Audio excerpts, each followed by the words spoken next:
Hello, everyone. This is Monsef Afrer, and thank you so much for joining us in this new call of Your Divine Uniqueness. So as always, we're happy to have you with us live on the call. And also, I'm grateful for those of you who will be watching or listening to the replay. So thank you all for co-creating with us this experience today.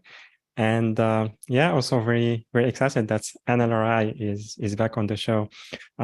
It's been a while since she joined us the last time, maybe a couple of years ago. And also I like, in addition to collaborating on the show, I connected with her several times. And really, what I love about Ana La Rai is the authenticity that she brings, and also the love that she holds, and the support that she brings in the messages that she shares and the channel, and also the healing that she provides herself, and also in collaboration with the light beings that she works with.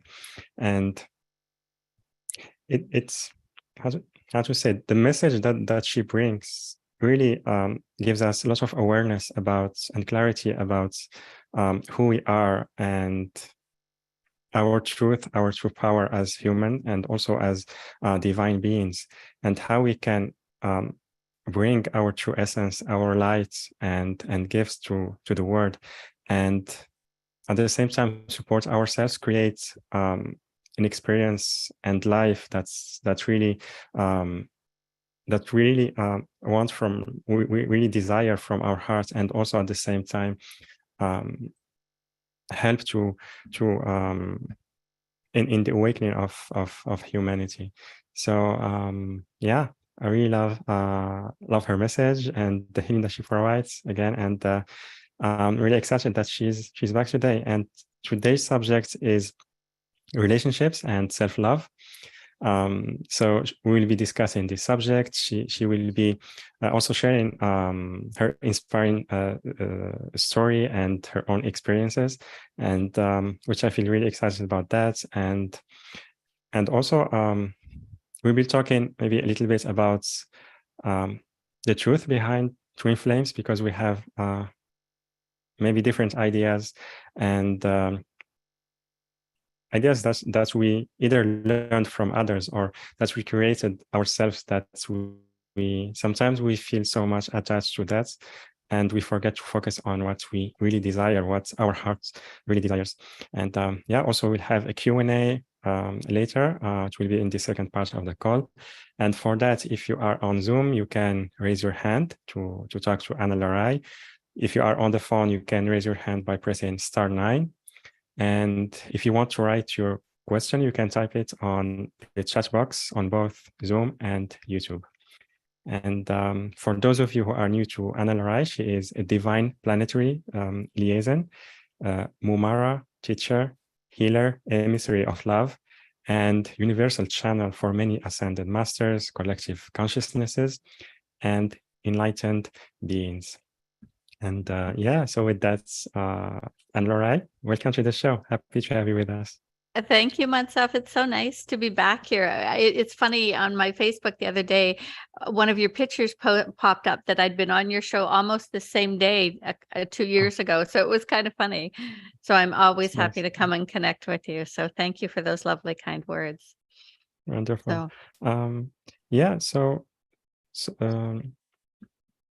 So in the beginning, I would love if you can tell us about your work, and also a little bit about your own story, how you started sharing your message.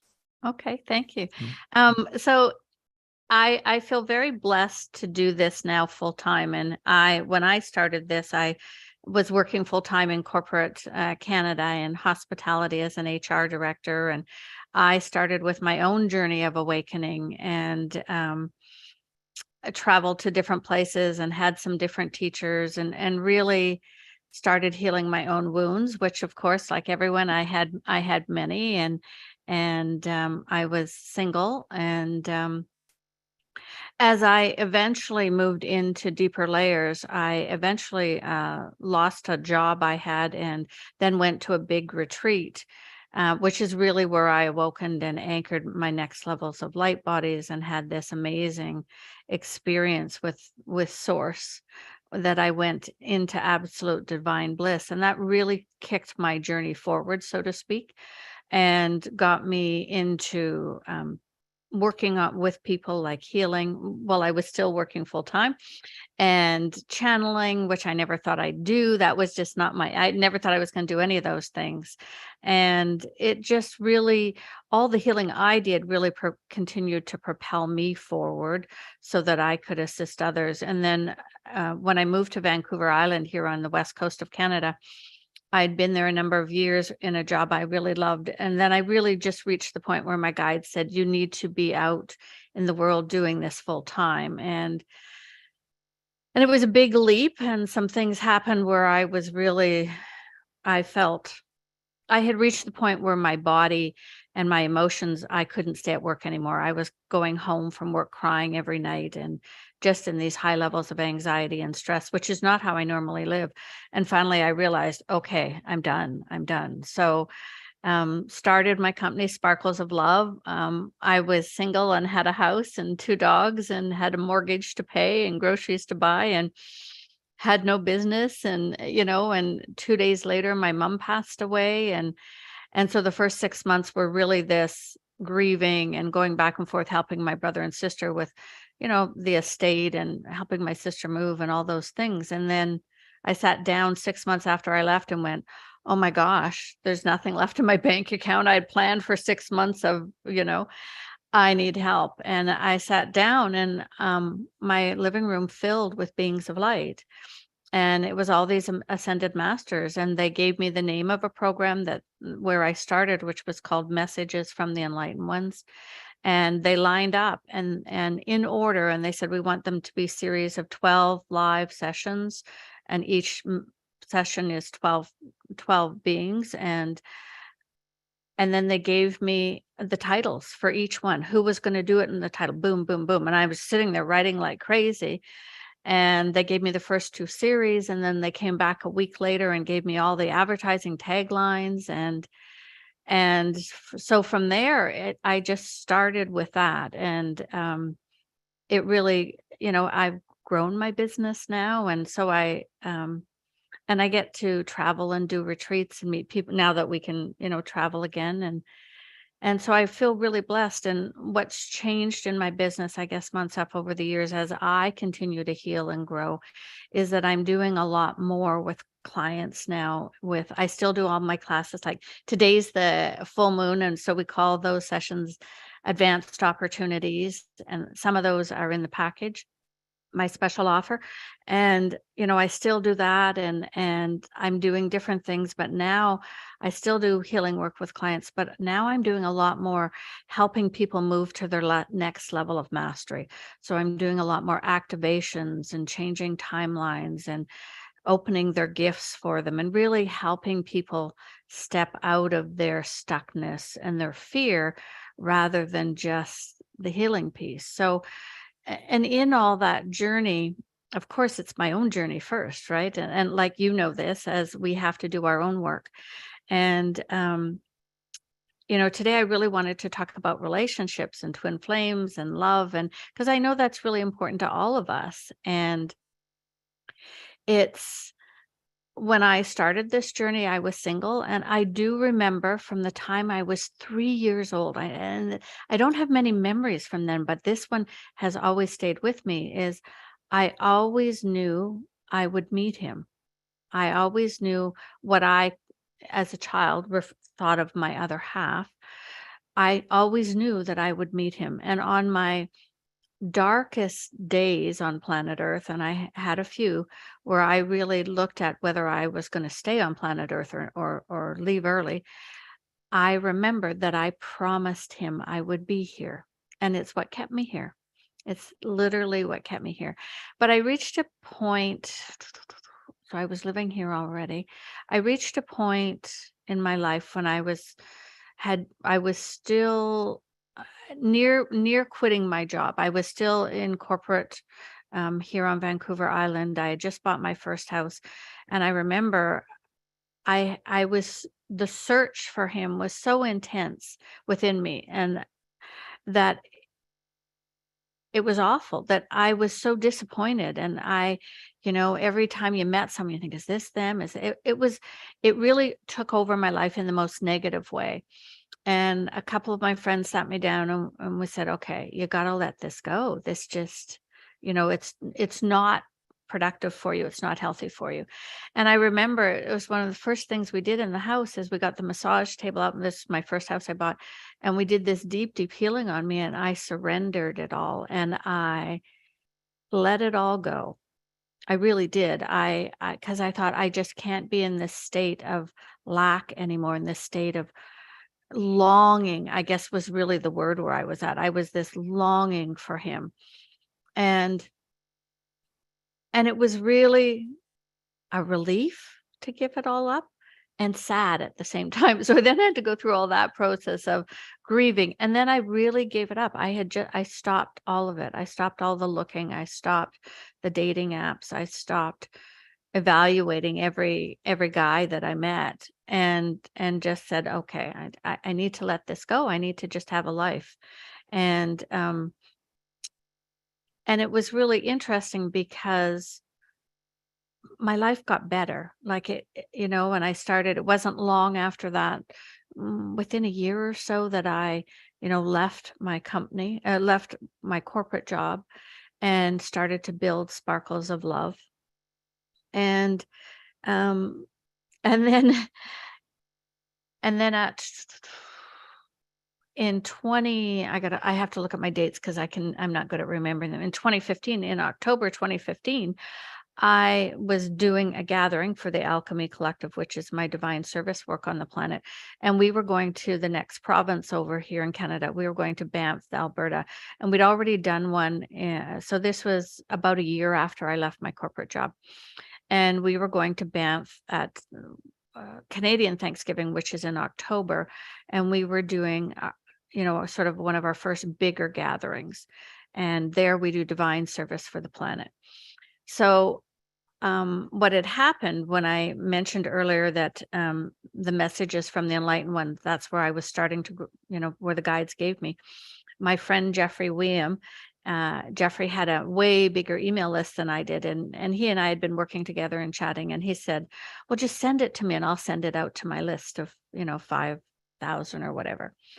And out of that, this man named Christian, I guess there wasn't much written in it, but he remembers getting the email. He'd already been to Peru with Jeffrey because Jeffrey does shamanic work. And he said, wow, if Jeffrey's recommending this or sending this, I need to look. And he said he wasn't really interested. He wasn't, channeled messages. Yeah, okay. But if Jeffrey said it, so he signed up for messages for the Enlightened Ones for the first series.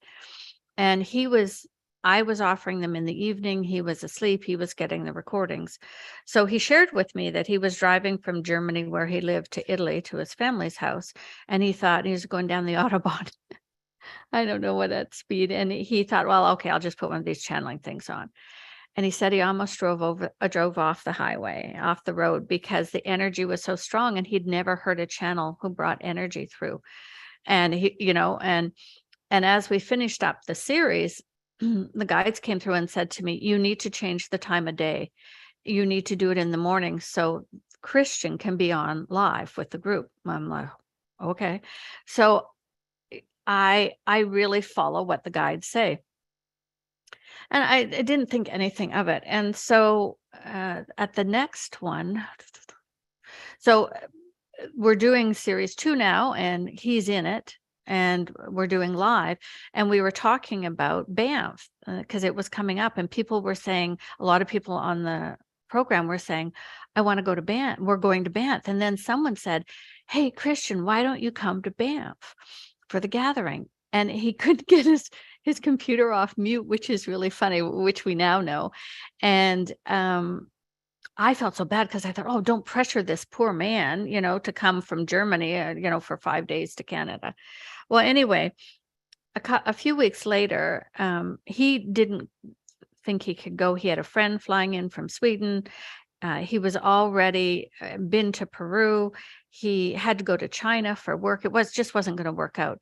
And then about 5 days before, I get this email from him saying, "Is there still a space? I can come."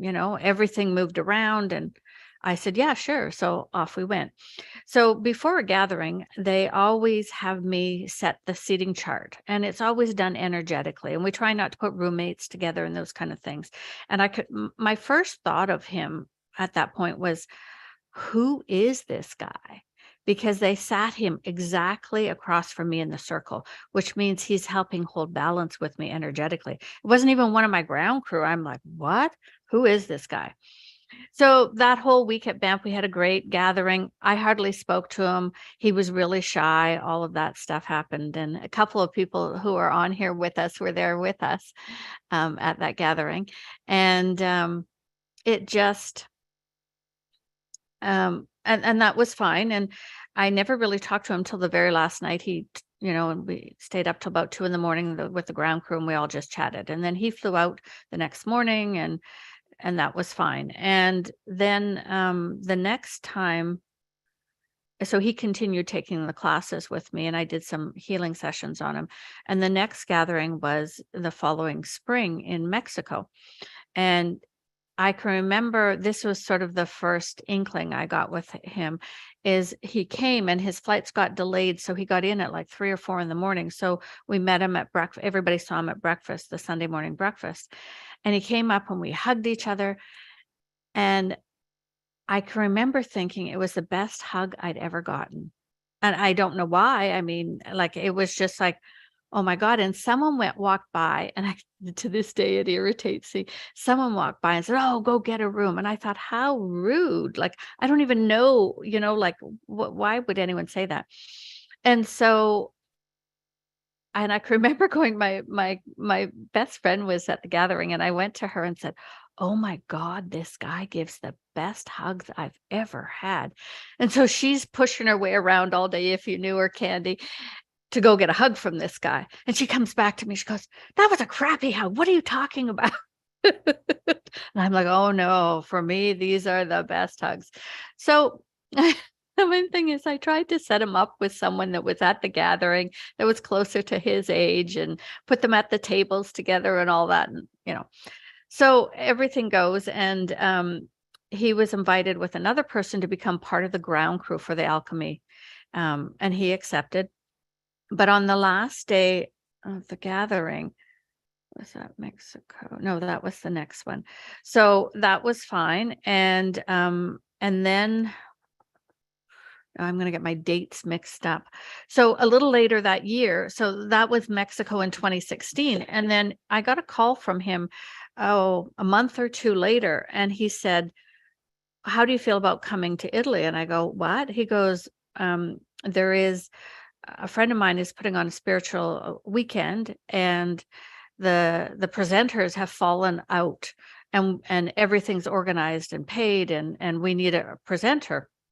And I heard my guides, "Yes, you're going, go." And I'm like, I'd never been to Germany or Europe at that point. And everything worked out. Like, it was just so divine. And like, I got online and I got a business class ticket for the price of economy, and everything worked. It just flowed. And he said, "Why don't you fly into Germany and I'll drive you to Italy, because I'm at the workshop and I'm going to be the interpreter, from the English. I was going to do it for the last people, so I'll do it for you." And then it turned out his roommate, he had a 2-bedroom apartment in Munich, and his roommate had just left. So he had an extra bedroom. So he said, "You can stay at my place while I go to work, and then I'll drive you." And all of that kind of, so that was all fine. And then he called me one day and said, "Well, have you ever been to Italy?" And I said, "No." He goes, "Well, why don't you stay a few extra days, and we'll travel?"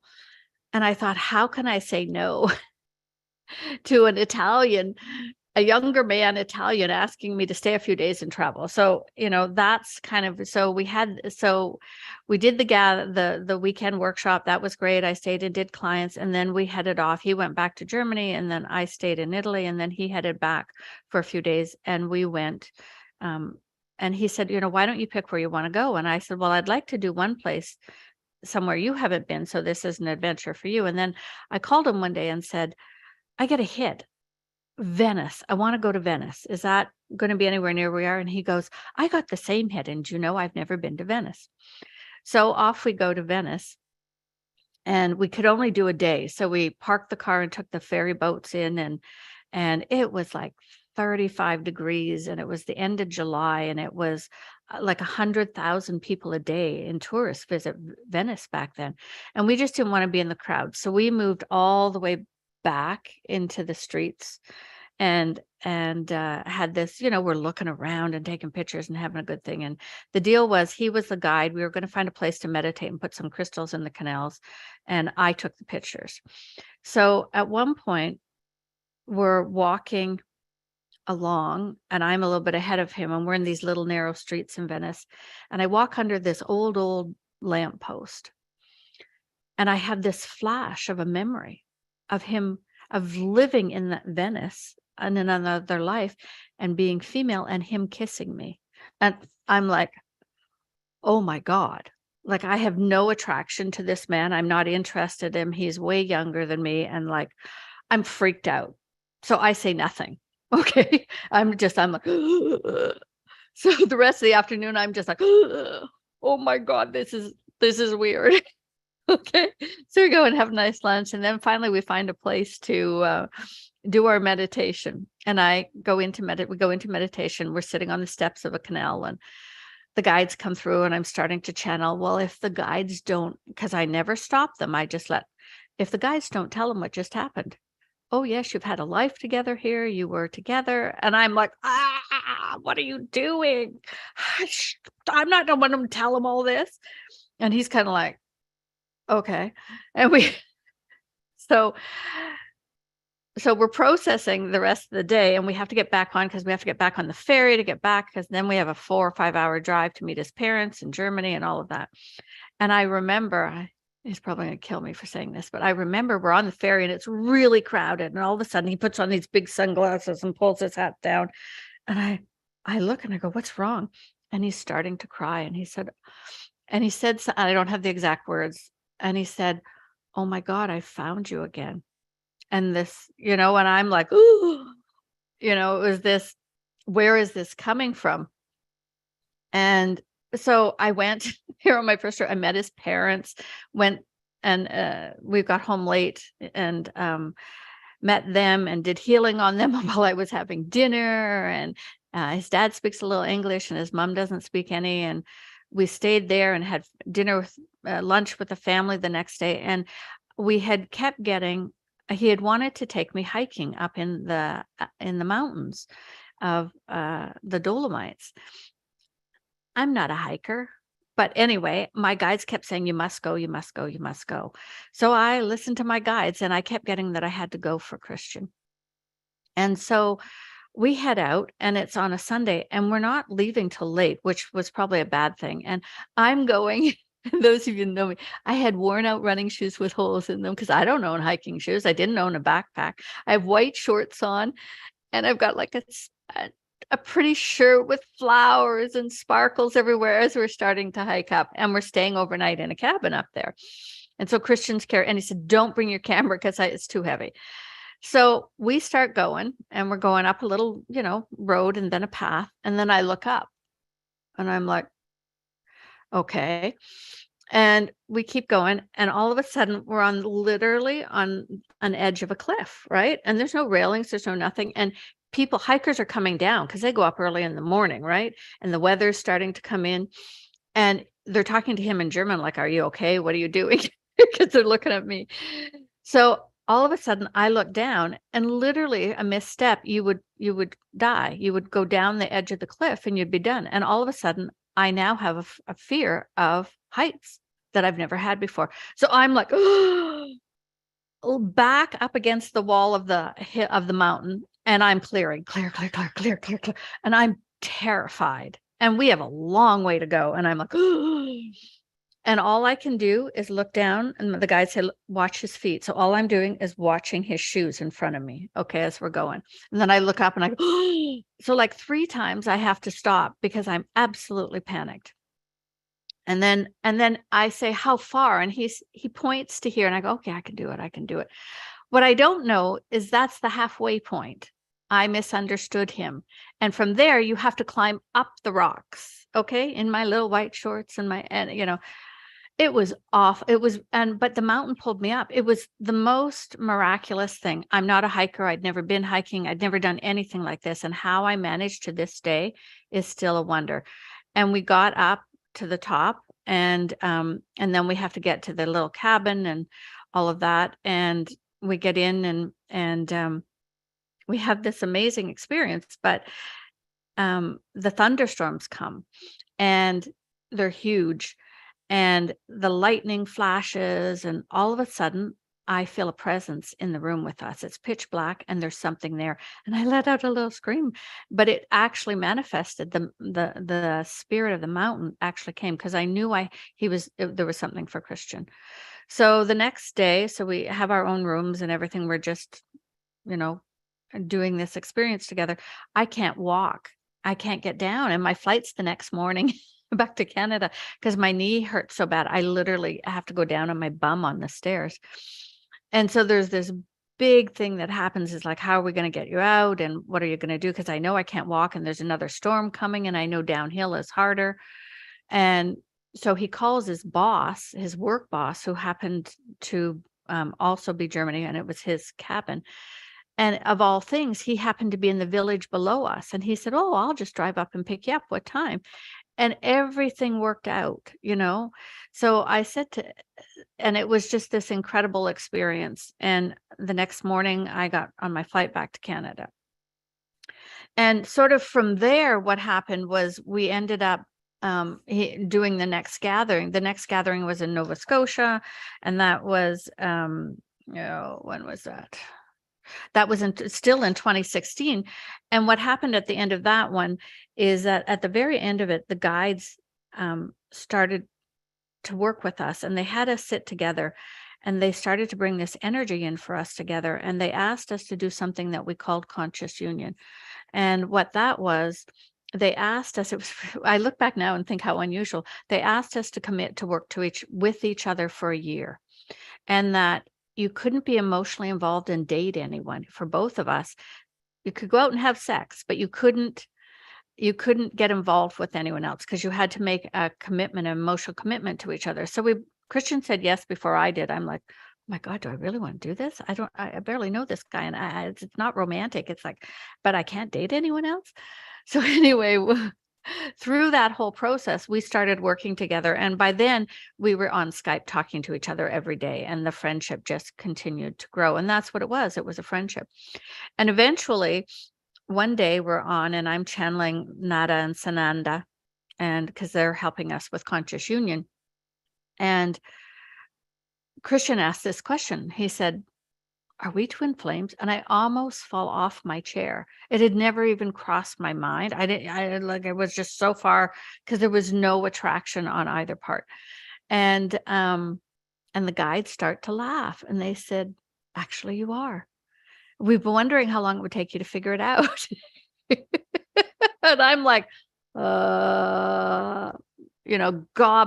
I'm like, oh, really? Sorry, Christian. But it was like, we were both, if you took who you'd be attracted to for Christian and who I'd be attracted to, we're the opposite of that for both. Okay. And we're like, okay. And eventually over time, they shared with us the romance and the sexuality will be the last piece of this. It will be the last piece. And, you have a lot of work to do. You have a lot. And we both had to clear our deepest wounds. Mine was being, I was in that state of being needy, and his was not wanting to lose his freedom, so we both had opposite, which is really, and so over those next 2 to 3 years, our friendship continued to grow, and we started doing every vacation together. We And 3 years in, we know we're twin flames. We tell each other we love each other. The energy's growing. But there's no romance. There's never been a kiss. There's never been anything, like nothing. And we both went through these stages of, oh my God, I'd be like, when is he going to get it together? When is he going to come in and we're going to have a relationship? I'm not wasting my time anymore. And every time I'd get to that breaking point, the guides would come in and say, wait, it'll be the best thing that's ever happened to you. And then their other trick was, I'd be really triggered. And I'm like, I'm done. I'm just done. And they'd say, all right, but you have to move back into the love vibration and get out of the anger and upset. And then you can choose to go. Well, of course, once you do that, who chooses to go, right? Once you're out of the upset, and so the good thing was we never had that at the same time. We were always, he'd have his when I was in a good space and I'd have mine. So, and our good friend sort of, listened to us through all of that. So eventually in 2018, yeah, in 2018, after lots more trips and travel and spiritual work together, the romance part and the all that intimacy part opened up when we were away on vacation, and it was wonderful, like really, really wonderful. And what was interesting was we were like, okay, so because by now we're great friends and we know each other really well, so it changed how the relationship as a couple is, because all the stuff that comes up in a couple wasn't coming up because we had already healed so much. And so when I visited him that spring and summer in Germany, we started looking at houses online and all that kind of stuff. And we both looked at each other, goes, okay, I guess this wasn't just a fling. This is real. And then we were married in 3 months from there. And it's been, and many people talk about twin flames and say how awful it is, and most of them don't end up together. And we're one of those rare things, because for us, it's been amazing. It's just been this real blessing, but we did it the other way. But what one of the Serapis Bey came through a few years ago and talked about and said, there's a lot of misunderstanding with twin flames, because first of all, most of them aren't romantic. It can be parent-child, it can be friends, it can be sibling. And very often your twin flame is on the other side of the veil to help support you. So it's not that often that they're here.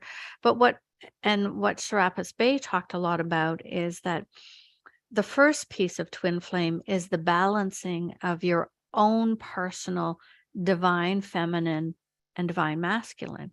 And until those are balanced, how can you look at what you're attracting, right? And so it's really that place for people to start. And the more that I learned and the more that I looked, the guides talked about what people are searching for, men, women, it doesn't really matter, is that when we came down to earth, especially this series of lives, we went into this polarity and this separation when we were birthed here, and we all know from these last few years that boy, Earth is a planet of polarities, and that really became strong. And I think that that yearning or longing in our heart, the distortion has been is that we perceive it to be our other half, our romantic piece. And that's where twin flame stuff comes in often. But in essence, what the guides have said is it's that yearning for oneness again, for that divine love, for that not romantic love, it's for that connection with source, that connection with self is where that yearning goes. And the polarity that we experience on planet Earth is part of what causes that feeling of not good enough, too alone, seeking outside yourself all the time for someone else. And does that resonate with you, Monsef? Yeah, absolutely, it does. And yeah, first, just want to say that I really love your story and the synchronicities. Yeah, it's really amazing. And yeah, also for what you shared now, because it's also related to what you shared in the beginning about the period where you were more in like longing so much, and then after that, when you just surrendered, you felt like a lot of relief, and then your life became much better. So Yeah. it's and I think because especially when we hear many times that we need to feel that connection within ourselves first, or maybe we need to take care of ourselves first. It feels like maybe sometimes there is some disappointment, or it feels like there will be a long time to do that. But when we surrender, like you mentioned earlier, it's like we're open to a very different experience, and also it helps us to like, how to say, like raise the quality of our life experience. And it's just we need to walk that step. Maybe in the beginning we are afraid of that, but then things will start showing up. It's so true. I think, we need to learn to like ourselves first, and then we can moving into love ourselves. And you want to you want to be happy spending time with yourself, because I really believe, like, if you're unhappy or you're upset or you're in lack all the time, why do you expect someone else to fix that? They're not, and the real truth is that when we are seeking a relationship, whether it be a friendship, a partnership, when we're seeking, if we're coming from that place of lack or wounding or sadness, guess what you're going to attract?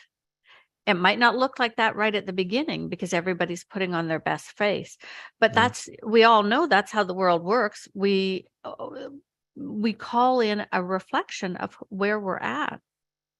And I have told clients before that are, really looking for someone as well, I would really suggest, before you get on the latest dating app, that you clear up, this wound and let go of these vows and do this, because otherwise you're just going to attract someone that is going to really disappoint you, because it's going to be where you're at this lower vibration.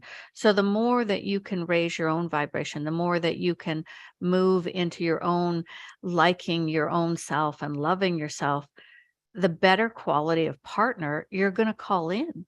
You're going to, have that, rather than, and I look back at Christian and I, and if it had started the other way, that romance was the first part, I don't think we would have survived. I really don't. And because we did the friendship first, and the deep connection first, and all the spiritual work, and then healed our own wounds, by the time the romance and the sexuality came, it was just this extra layer of icing on the cake, and continues to be so, because the partnership is so deep and so connected. And I think it doesn't matter. I think we should stop being worried about the label. Is this my soulmate? Is this my twin flame? I don't think the label matters. I think that's really more of a distortion. We have soul contracts, many of them, with all kinds of people in our life every time we come down and incarnate. And yes, our intimate relationships are our deepest contracts most of the time, but you're finding people that are at your vibrational frequency, at your resonance, and it's not necessarily meant to last your whole lifetime. You come together to learn and to grow, and to see where your wounds are and have some fun, and see where theirs are and help them grow. And once you grow, a lot of the times you move on. But unfortunately, in our society, often people move on from a state of divorce or deep wounding or healing, rather than, oh, we've really come to this beautiful place of completion. And so I think that if we let go of some of the labels and are more open to the connections with other people, And what I tell people is it doesn't always look like you think it's going to. And Christian and I are a perfect example, you know. It doesn't. And if you always are only waiting for the romantic or sexual piece, you know, that then you're going to miss out on all kinds of amazing connections that can lead you places you would never have anticipated. And I would never in a million years have guessed that Christian and I would be together, let alone so happy. And you know, if you looked on any of the dating apps, if we had both gone on and put our profiles in, there's zero chance that we would have ever been matched. I mean, zero on every level. And yet there is so much love and respect and connection and this great life together that we have co-created.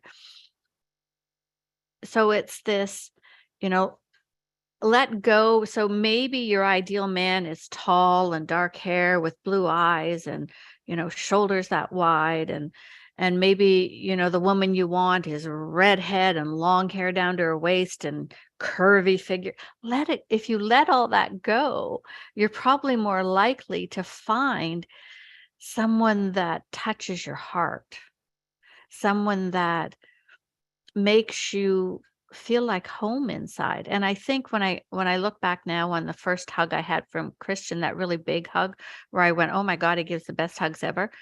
I think it was, I think probably our energy fields connected, and I felt like home. And that's to this day, that continues, that feeling of home.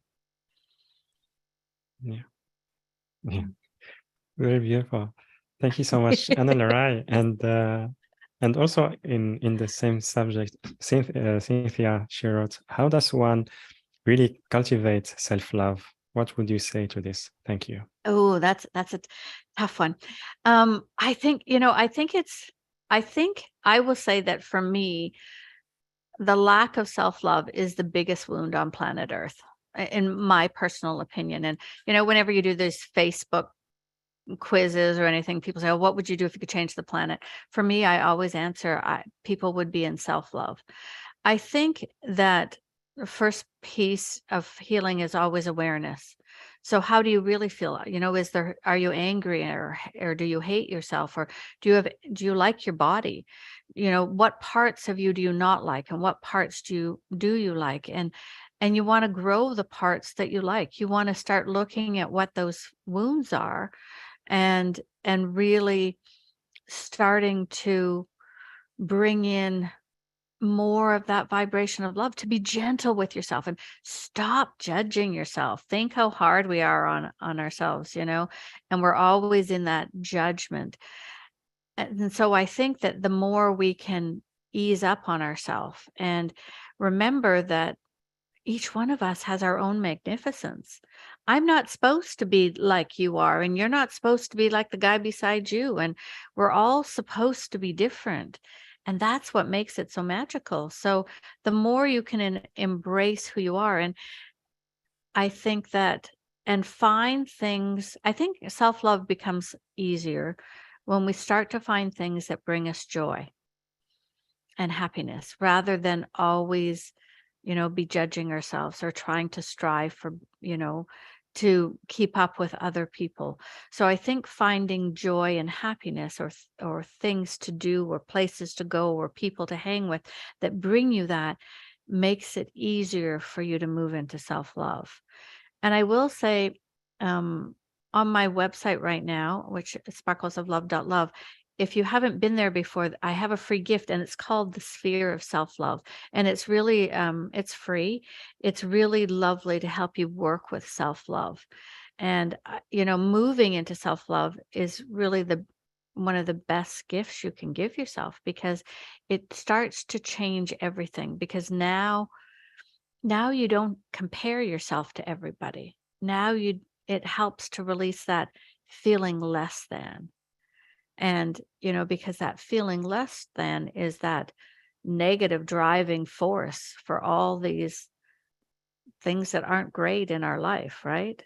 And when you think about it, we're all looking, when we go back to the very beginning of what the guide said, that because of the polarity, we're all searching for that connection to source, that divine love, that oneness, that self-love, whatever label you want, but it's always right in here. It's right in here. And if you have a challenge finding that, ask your guides for help. Ask your guides, because they love us so much, and they can just pour it into you to really help you. I don't know, how do other people, self-love is such a big one. Yeah, absolutely. Thank you so much, Ana La Rai, and thank you, Cynthia, for your question. And Joanne, she wrote, wonderful story. My husband and I have had the same discussion about dating apps and how we would never have found each other. Feeling of home. What a lovely description. Yeah. Thank you, Joanne.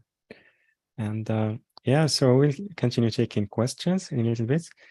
Just before that, Ana La Rai, I would love if you can tell us about the special offer and Yes. what our audience can experience using it. And the link, I put the link on the chat box. And so it's yourdivineuniqueness.com/Ana La Rai, yourdivineuniqueness.com/Ana La Rai, ANALARAI. And also there's a special offer button on the live event page and later on the replay page, and then the link on the YouTube video description. So yeah, I would love if you can talk about the offer. Well, I really wanted to make it a big package for everyone, because we're talking about love and self-love. So I really, I'm sure once I just sent all these things in. So the first thing is, I did a 1-day workshop back in May 2020, and it turned out to all be about self-love. So there is 7 recordings in it with various ascended masters and light being, and they all help it about self-love. So the first part, one part is your highest self, brings in your own energy of self-love, which is a really cool experience. And then there's a discussion around that. And then Lord Melchizedek came in, and he takes you to a future timeline where you actually hold self-love. So you get to experience it again. And then the Elohim Cassiopeia gives instructions on how to manifest from that vibration of self-love, and then you get to practice manifesting, because very often on planet Earth, when we're trying to manifest, whether it be a relationship, a new job, some money, some excitement, whatever, we're doing it from a place of lack. And that is not the vibration you want. Well, you can't create from that space. So when you move into the higher vibrations, especially self-love, it's way easier to do your manifesting. And then the next session was Archangel Raphael and Dr. Lorfin share how to utilize self-love in your own body healing. So it was a really good session that day. And then I've a program I offered a few years ago at the end of 2016 that the guides brought through was called the 33 Codes of Origin. And the first code is the code of love. And all the rest of the 32 codes behind that are based on love. And it's an amazing program, absolutely amazing program. But in 2021, the guides said, we want you to start offering this or have it available as a recording, just piece 1, for people to activate within them how to use the code of love and to activate that. And it was in 2020, the original code of love, code 1, was downloaded on all of planet Earth during a week-long retreat we're at an alchemy. So the code of love is actually now in the consciousness of humanity and in the earth planes, but you still have to activate it. So I've included that so you can activate the code of love. And I think that's, and you'll have to lay down after it. So you want to do that when you're going to have water and crystal with you, and then you're going to have to lay down. The session runs about an hour, and then you're going to have to lay down for the activation to continue. And then I also brought through Katumi, and he does a session on how to receive love. And so a quote from him was, "This evening I wish to share with you about receiving love. And while many of us have spoken on the topic and will continue to, I hope I can give you a unique perspective that will assist you in your everyday lives and your understanding." So he talks about the distorted perceptions of love, what it really is, and the difference between nature and modern technologies with love. And he helps you energetic and adjust your filters so that you can receive that vibrational love with more grace and more ease. And then I did a clearing program that I did, I think it was last year on Valentine's Day. I don't remember exactly. And it's a group clearing, and it's called Clearing the Fears of Love. And we had a group come forth. And so you can use that again and again, to clear some of your things around love. And again, the guides often, when they talk about them, it's not always about romantic love. It's about all kinds of love. Okay. And then I also put in a Wesak celebration with Lord Buddha, which I wouldn't have normally included, but what it had is you got to bear witness to the 12 original pairs as they arrived in separate male and female form. So the 12 original creator beings that were a part of this cycle on planet Earth when they first arrived, and as they came down, the 12 original players, they were all twin flames, split into the divine feminine and the divine masculine. And if you want to know a little bit more about those original creator beings, on my website, on my blog, there's a couple of blogs about it, because it's really fascinating. And then the 33 codes came through, but you get to see where these came in. And quite frankly, I said to Monsef this morning, I had another recording in this that I forgot to send him and put in the package. So those of you that are buying the package, and there's 2 more things in the package. Sorry. Sorry. In April, you'll get to join the live class, the group Vortex Healing. And if you can't make it, you register and you'll still get the energies. That one is never recorded at the request of Archangel Raphael. And then in May, on the full moon, it is we call it advanced opportunities. And that's where all my the guides come through and bring through new processes and tools and personal things for your advancement and awakening. And if you can't make that live, because it's at 6:30 Pacific time in the evening, you will get the recording later that night once we have downloaded it. And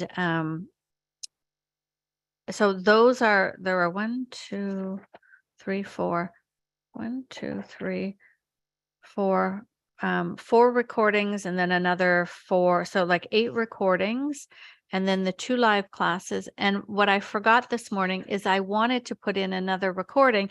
So if you purchase a package, I will send it to you individually once I get your name and email. And it was Serapis Bay, the misunderstanding of twin flames.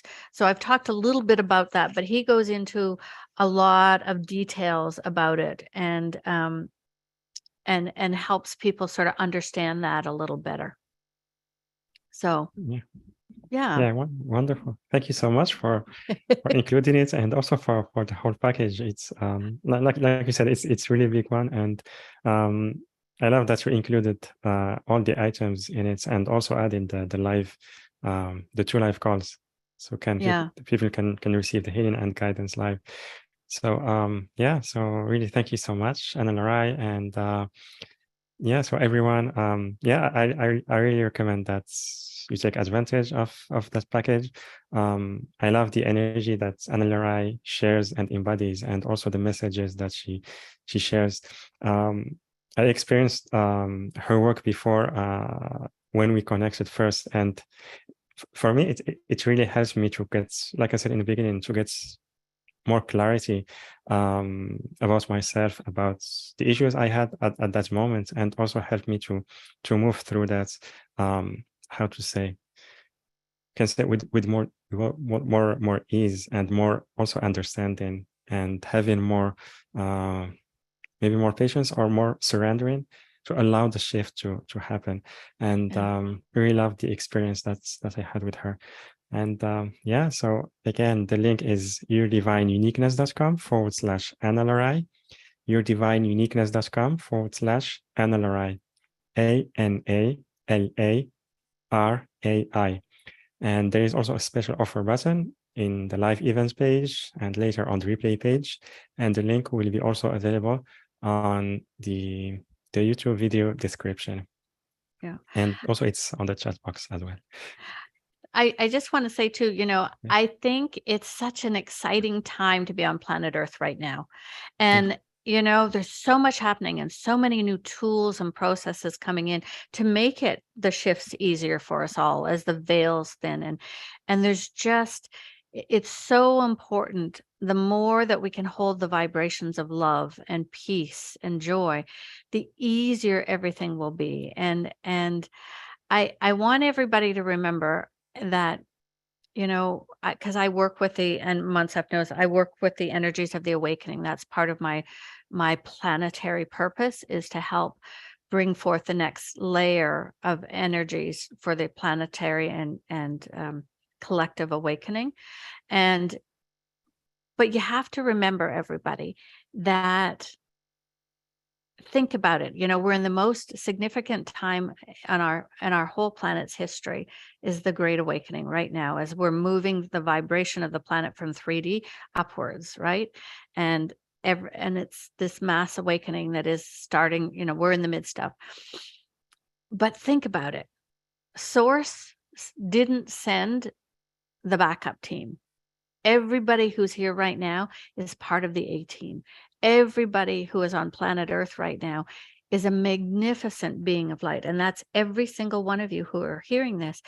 And whether you think you have gifts or not, or whether you think you're doing your purpose or not, you're here, and the more you can just open your heart and love yourself and be kind to others and smile at people in the grocery store and just hold those vibrations of peace and joy, and clear your angers and your fears and be gentle with yourself. The more you do that, you're such an important piece of all of this. And self-love and is really the piece to move forward. It's that piece to make your life better for you. And it's also the place for you to start to find deeper connections and relationships with others. But I'm just so excited, to be here on the planet now and a part of all this. So I just think it's delightful and awesome. Wonderful. Thank you. Thank you so much, Ana La Rai. And yeah, so let's take questions from the audience. Caroline, can you please unmute yourself? Hi, beautiful beings. Hi, Caroline. Hi. Thank you, Monsef. Wow, I could be here for an hour talking to you. Yeah, I have a similar story with my husband and I of 42 years. So yeah, absolutely. Synchronicities and how it all came about. Self-love. Can you speak on the subject of what we're going through in our bodies right now, the upgrades and so forth, and the physical symptoms? I've had pink eye for a little over a week. It's kind of going away. And then the muscle cramping, not being able to sleep at night. Of course, it's full moon today, but just like generally at that and what we can do. I know self-love, loving it and being inside our body, but yeah, please. So for me, we are definitely going through stuff. The vibration on planet Earth is increasing every day. And this has been going on intensely for the last year. The new consciousness for Earth, Mother Gaia is leaving, and she doesn't want people to be sad about that. And the new consciousness, Karila, has been birthed, and she'll be part of a council of 1 + 12 that will take over. So the new consciousness for Earth will be a group consciousness, right? Because how could one hold that for the planet? And she's bringing what we call nuvination, new strong energies on. So all of this is happening as the veils thin, more and more is coming. The guides can reach us more. So your body is being bombarded with higher frequencies from within the core of the earth and coming down. And so the symptoms, I'm not going to give a list of symptoms because I find that they vary by individual. Some people are sleeping great and some people aren't. But we're all feeling stuff. So what's happening is that everything that you're still holding in your body, whether, from an emotional root or, what you call a physical disease or things that aren't in alignment with the higher frequencies, is starting to pop up. Right. And I know I've had some of those things show up that have been a little bit scary. And for me, you have to make a choice of how you deal with it. And you can always, and there's nothing wrong with this, you can always go into this medical system. If you feel you need to, then you go and you get something, and if you're taking any meds of any kind, always wrap them in love and gratitude. Before you take whatever pills you take, even supplements, just say, oh, I'm so grateful this is helping my body. Thank you, thank you, thank you. Because most of us take stuff like that in full resistance, which kind of defeats the purpose. So, and other than that, you call on your MAP healing teams to assist you. You can call on Dr. Lorphin and Archangel Raphael. You can sit in the peace. I find that, you can go into meditation and sometimes it's just allowing the process. You can call on your body elemental to help you. There's just, and during all this, you want to make sure that you're really drinking like at least 8 to 10 glasses of water a day. What food are you putting into your body? Because now our bodies are reacting more to things like sugar and to processed foods. And, I still eat meat sometimes and fish and chicken, and sometimes I don't. And I just kind of follow where my body's at. And the most important thing is I'm not judging it, but I'm taking away a lot of those things that aren't good for my body anymore because my body can't handle it in the same way. Being out in nature and getting fresh air and moving your body. I know we hear these things all the time, but they actually help. So I think that, and asking for guidance, I think are all things. And of course, working with crystals always helps. And part of it is what Christian tells me all the time when stuff comes up for me. He always reminds me is, remember, your body knows how to heal itself. We get in the way more than anything. And so to allow yourself some gentle timing. And if you're still struggling, I mean, I still call a healer. I still have friends that I go to of, hey, I'm struggling with this. Can I get some help? And for me, what I do is I go in and because I can clearly connect to my guides and my highest self, I go in and ask, I muscle test? Do I need to go to the hospital? Is this going to go away? What do I need to do? So that I've gone through some pretty scary things and I still haven't gone to the hospital because it always felt like for me in that moment, it was the wrong thing to do. And so for me, it's about building the trust with my physical body and being more in tune to it. So I think the other thing is to connect to source light every day, to bring in as much light and love as you can every day. And the more you can the more you can be in the vibrations of peace and joy, the easier it's going to be on you. Because the more we dip, when things happen, we get triggered into the lower vibrations of shame, guilt, anger, fear, then it's harder on your body as these new frequencies come in, and it's like getting tossed around. My guides have said, it's like the awakening is happening. There's no stopping it. We're instant. But a tsunami, they said in 2023, it's like a tsunami is coming and it can't be stopped. You have the choice to ride the top of the wave or roll underneath with it, and it be more challenging. But because we're awake and we have all these tools, in theory, we can make it easier than what some people call muggles, those who aren't quite awake yet, right? Does that help, Carolyn? Yes, absolutely. And I do everything that you mentioned. So yeah. Great. Yeah.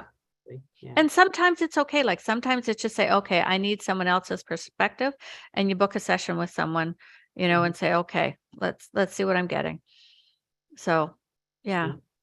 I don't know if you're going to do an activation or not, or if you have something pre-planned, but if we can include the healing the current body, that'd be great. Yeah. Okay. I hadn't planned anything, Okay. so we just have to see what time is today. Okay. Thank you. You're welcome. Thank you, Caroline, and also thank you, Ana La Rai. Let's see. A question from Grace. If possible, is it possible to meet the twin flame and not to be together as part of our plan before incarnating? If yes, what would be the purpose? So, okay, so read the beginning part again. Is it possible to meet the twin flame and not be together as part of our plan before incarnating? So yeah, a lot of twin flames are not together. I know a couple of stories of individuals that the relationship is too tumultuous, and so in a human form it's too hard. What happens with your twin flame is they mirror every wound you have, so you'll be more triggered with them than anyone. Okay, it can be mother daughter, it can be siblings, it can be friends. So no, most of the time you're not here at the same time. And sometimes you come down together thinking that you'll be ready, right? But because we come down and forget who we are, you get together and you might not have been afar as long as you had hoped you would be, and I'm blessed in that Christian is different in that he came in much later than me. So I had a lot more clearing and work to do, and he came in pretty clear. And I guess the other piece I'll share of our story is that when I took on, we weren't supposed to be together. On some level we were, and some we weren't. But he was coming in much later, and he wouldn't have been my husband at that point if he came in later. But what happened is, I do the divine service for the planet with the Alchemy Collective, and I'm their channel, and I have done that for 10 years now. But when all this was getting organized, when I was in my 20s on the etherics, it was another time. The channels that were supposed to come forward didn't. There were multiple channels back then that could have worked with the alchemy and nobody said yes. All the beings that was their agreement said no. And I was way back in the 5th row. So I said, yes, I'll do it. And then Christian and I have looked at the timelines. And within a month of me agreeing to do that, when I was younger and unconscious of it, he came forth. Okay. So he said, I can't let you do this alone. I can't let you be there alone. And so that's why he incarnated. So there's a substantial age difference between us, but he jumped in and was born. So he's in a different sort of energetic cycle than I was. So, so he came in very so he has said his purpose here is supporting me. Now he has other purposes, but he came so that we could do this together, that I could do the alchemy and the planetary work. And he could be here to support that, so that because I couldn't have done it alone. And if he hadn't come in, I wouldn't still be here. I know that I would have already left the planet. So, yeah. So if that helps answer the question. Thank you. Thank you very much, Ana La Rai. And also thank you, Grace, for your question. Not sure if you're still with us, but if you're here, we would love to hear your feedback. And let's see. Susan, can you please unmute yourself? Hello. Hi, Susan. Hi. How are you doing today? Good, thanks. This is really very impressive and really good work. I thank you. Thank you. And it's, the self-love, I think, is a big component of things at this point in time. And I just in the middle of just learning some new health things that are happening to me. And I was wondering if there's any chance of maybe having you read specifically what my current body situation is, if that's possible. Well, let me see. So is there something in particular you're looking for, or are you like, are you dealing with a disease or a physical issue you want me to look at particularly? Yeah, well, I guess maybe just to see if some clearing or some advice could come Okay. through. It is a specific physical situation. I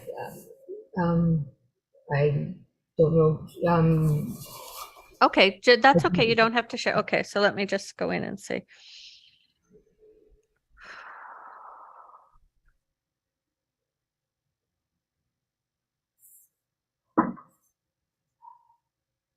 So what I'm getting, that what is coming up has been, I'll say, brewing in your system a long time. Does that make sense to you?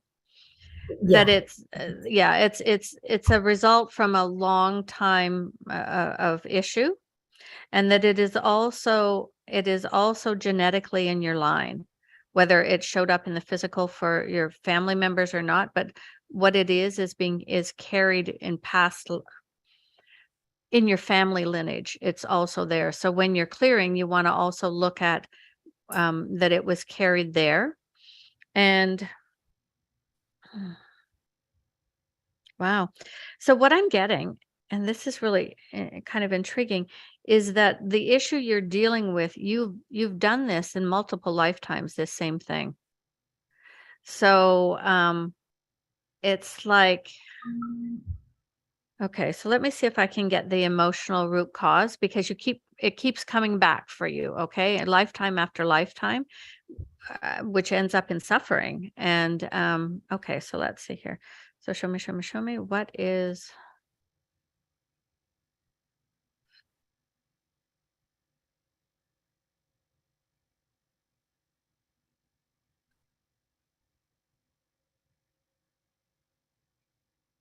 Okay, so I would suggest that you go back. You're going to have to go back to one of your first incarnations here in this cycle, okay? And you had a situation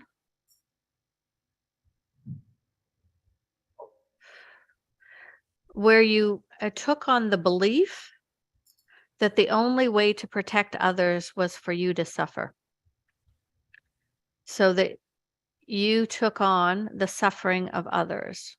So a lot of what you're doing is taking on energetically the suffering so others don't have to. Does that make sense to you? Does that resonate? Yeah. Yeah. So you need to go back and clear that very first lifetime and break the belief and the vows you made, because there's some vows in there around it too. And yeah. So you're just, it's time to do you, and instead of everybody else. And so whenever stuff comes up for you, what I would suggest that you also do is go in and ask, is this really mine? Or am I taking on someone else's? And I'm getting to suggest you might want to just sort of journal or jot down over these next days all the places in your life, both personal, professional, family, friends. Where are you taking on the burden of others? Where are you taking on the suffering for others? Okay. That makes sense. Because I just last week, with all the things that are going on, and how you had mentioned sometimes when it's time to go, you have to go to the hospital versus just I went, and they extracted 27 pounds. It worked out to 12.4 liters of liquid from my abdomen. Wow. Yeah. And so it was like suddenly a 27-pound drop in like 2 days. Yeah. So, and I have been working, one of my friends has been going through cancer, and I've been her caregiver, like the main contact, not totally, and this all, when she started really going downhill, that's when this one. So, I mean, I think there are other possibilities there, but okay, let's go look for the. you just have to remember on the physical, the doctors look at it one way, but we all know that most of that is from energetically. So there's nothing wrong with going to the doctors. I still do. We still, there's some, if I broke my arm, you can bet that's where I'm going. Oh, yeah. And I'm not setting that out, universe, but just as an example. But, you want to work with the medical system and your own energy field and your healers as you go. And when you come out of a hospital or a clinic, you always want to do a big clearing on yourself, because there's so much fear there, right? People are in so much fear that you want to clear all that energy when you come out. And, if you step into a hospital to visit someone or to work or anything, always just blast it with as much love as you can, right? And love and hope for people. But, so work on both. But I think it really sounds like you're really taking that on. And, yeah. But that's because of that belief, and you want to go back to that lifetime, find the vows, break the cycle, and then you're dealing with what's left in the physical that that you can deal with. Okay, because it looks you're very clearly still repeating it, and it looks like it was in your lineage. That was sort of a family thing to do, so to speak. Okay, I wish you the best, Suzanne, with that. Thank you so much. I really appreciate you taking that, just helping me with this, because this is like, it just felt like there's something, and I was like, no, why is this came up too fast. I repeat, it's not good. So rinse and repeat is not the thing to do here. Okay. All right. You're care. welcome. Yeah. Thank you, Suzanne. That's love. And also thank you so much, Ana La Rai. And back to Caroline request about the process or activation. No, how long does it take if you feel guided to do that? Well, I don't know. So what I could do, I don't have a specific process that I would activate, but I'm more than happy to bring in some energy or some diamond light to help people, and just that would probably, give everyone a boost. Yeah. And yeah, what I would do is I'd probably do it for 5 minutes. So I would just put my timer on and do that for 5 minutes for everybody. Let me just, because otherwise I go off into La La Land and we could be here for a long time. So maybe if I can just explain what it is, and then as I've mentioned before, my planetary work is with the Alchemy Collective Consciousness, and the website is the alchemycollective.org, and we do free global meditations every Tuesday, except for today, because it's the full moon and I'm with Monsef, so those were my 2 time slots, and we do those pretty much all year, and we've done 10 years of it now, where we're helping raise the vibration on the planet and awaken people. And I'll just share that we're going to Mexico. When I said I met Christian at a gathering, we're going to Mexico in April, if anybody is called to do planetary work. And so 3 years ago, one of the new energies that started coming through is what we call the diamond lights. And there are various colors, they're all different frequencies, but what they all carry is the codes of remembrance of who you are across time and space. And so there's the white diamond light is the base. The pink support, they all hold the base, and the pink supports the human physical body, and the gold is for healing. And you don't need to direct it in your body, your highest self does. And you can call, when we started, you could bring them in for like a minute a day or something, if that. And now you can bring it into 30 consecutive minutes, either white, pink, or gold, or any combination of those, or one of those, twice a day, once at bedtime. And it really supports your remembering who you are, and supports your body. So that's what I'm going to do for 5 minutes. And I will bring in white, pink, and gold, and your highest self sort of does the change. It regulates which comes in where.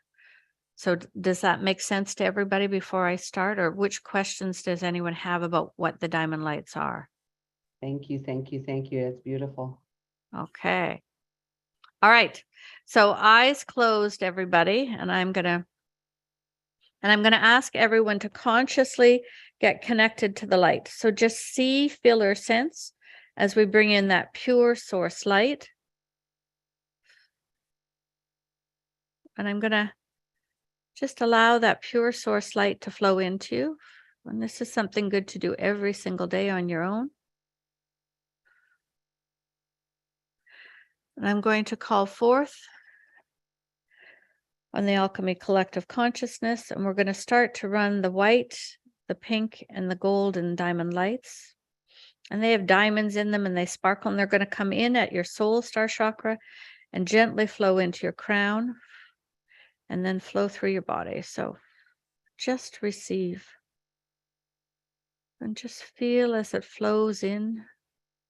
Some of you might feel tingles, some of you might feel temperature, some of you might feel nothing, but it is coming in for everybody.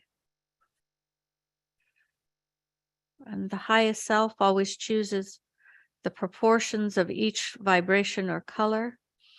Just feel as it comes in to your crown chakra now. And it swirls around your amygdala, the fear center in the brain. And it goes to your third eye. And this beautiful white, pink, and golden diamond light flows to the pineal and pituitary gland, to the eardrums, and the eyeballs, to the nasal system, and to your teeth and gums,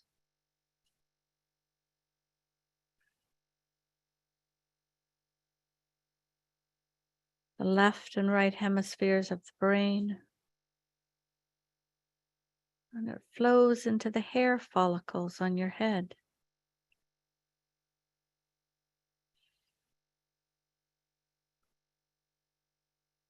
And very gently it begins to flow down to the throat chakra and down your neck.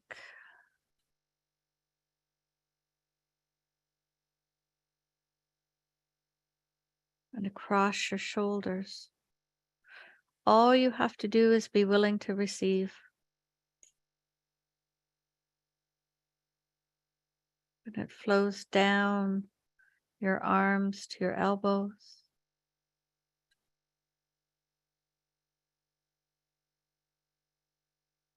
And down your forearms to your wrists.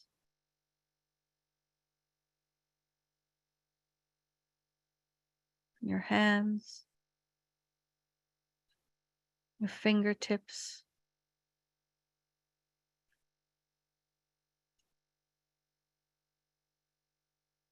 And when you do this on your own for your 30 minutes or up to 30 minutes, up to twice a day, never ever when you're driving.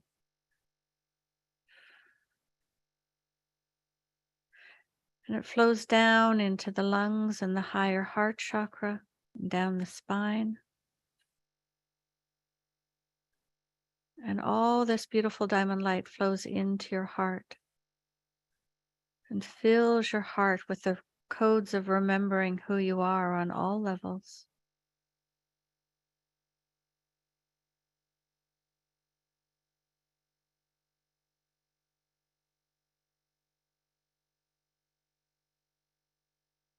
Flows downward to your solar plexus and into all the organs in the body. The diamond light begins to saturate your nervous system and your digestive system, your elimination system, and it flows into all the blood vessels and the veins and the arteries and the skin.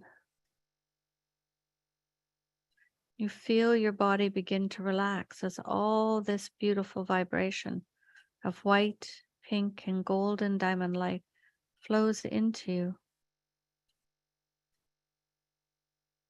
It flows down around your waist and hips, into all of the reproductive organs, the sacral chakra and the root.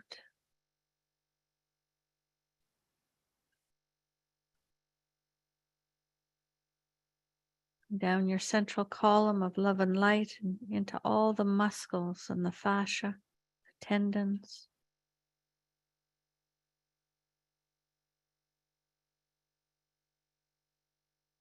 And down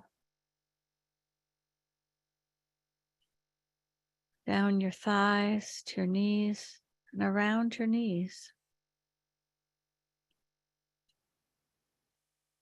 And down your ankles, down to your ankles and feet, and all the way down into your Earth Star chakra. And it continues to flow, saturating and coating your whole body, all your skin and the hair follicles throughout the body.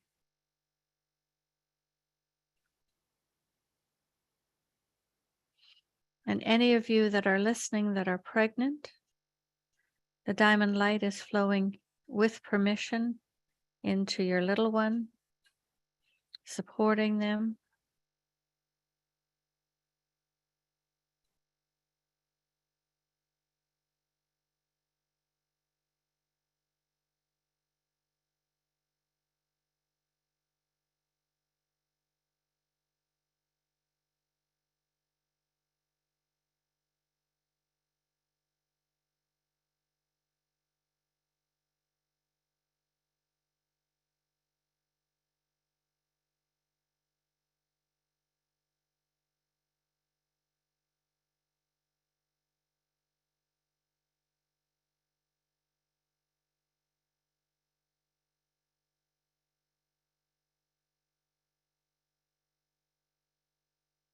Beautiful. And the diamond light gently stops flowing.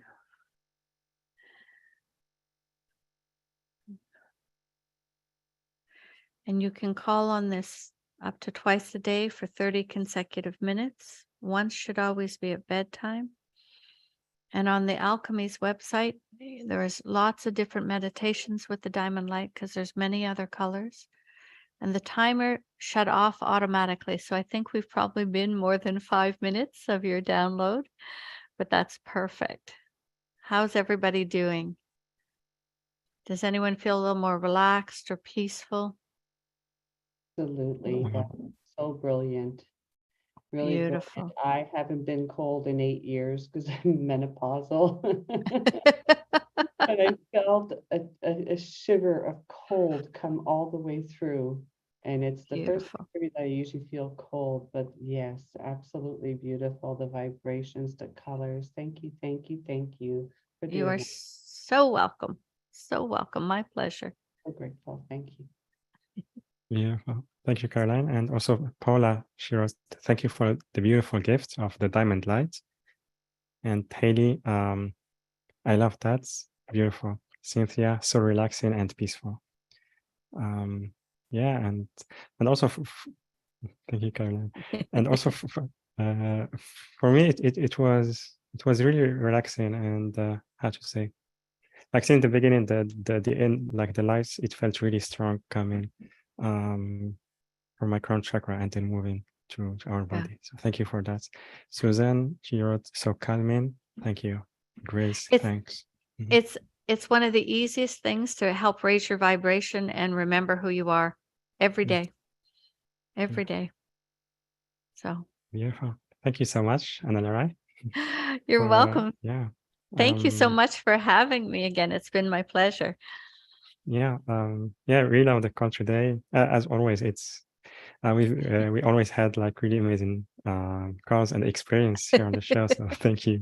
Thank you so much for joining us today. Thank you for the process, for the guidance you gave us today, and also the support you gave to our callers. So yeah, really grateful to you. Thank you. this call is about relationships, I'm just going to say it. I've always felt that Monsef and I are brother and sister, and we've been for a few lifetimes. So it's Thank you. really beautiful. Bye. Great. Thank you so much, Caroline. And yeah, also thank you so much, everyone. Yeah, happy that we could connect today live, and also thank you for those of you who will either watch or listen to the replay later. And yeah, so again, I highly recommend that you sign up for the package that's Ana La Rai is offering to us, and the link again is yourdivineuniqueness.com/Ana La Rai, yourdivineuniqueness.com/Ana La Rai, ANALARAI. Or you can click on the special offer button, which is on the live events page and later on the replay page. And also the link will be added to the YouTube video description.